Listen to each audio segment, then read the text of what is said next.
I was in second grade, and I was in class. I remember being in class, and our principal came over the loudspeaker, and he said, "I'd like to take a moment," and he kind of told us about it, and then we turned the TVs on, and I remember freaking out because I was in second grade, and my mom and my dad were in a plane to Texas, and for some reason I thought that was the plane that crashed, so I thought my parents died, and I started bawling, but obviously the plane was in New York, headed to New York, not Texas.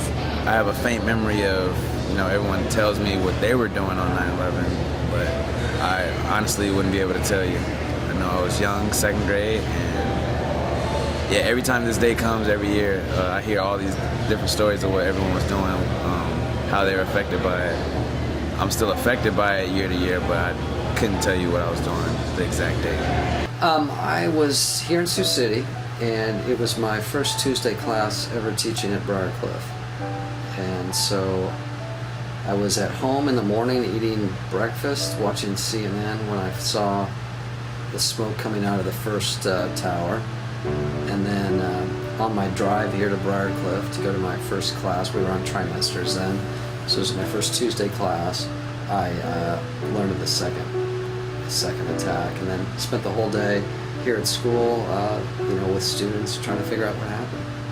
I believe I was in third grade, and the only thing that I really remember is them rolling in the TV on the big old cart, and we just sat there and watched the news for a while, and that's about it.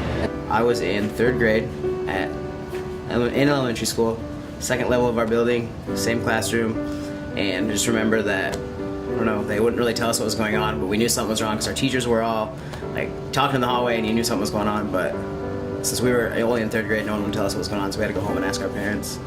But it was vivid. I mean, even to this day, you still remember where you were, where I was sitting, what I was wearing.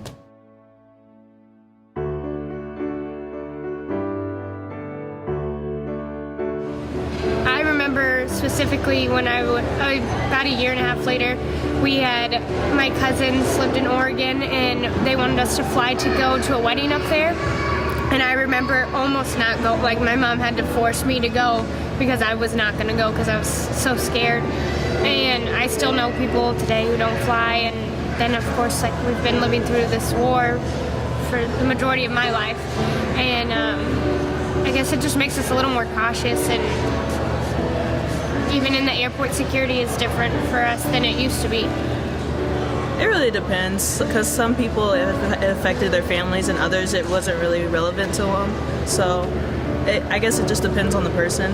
In the year or two after 9/11, your generation was really affected by this. There was an upsurge in a number of students majoring in Middle Eastern studies. There were a lot of people that were joining the military. There were people interested in Middle Eastern languages. So a lot of emphasis. This really seems to have kind of faded away, and there's less concern about that. And I think part of it is just your generation today. You've grown up with this, and you're kind of used to the reality that this can happen. I think since our generation was so young, since we had 9/11, there was a boom in patriotism for, America and the flag and all that, and I think our generation is driven by that.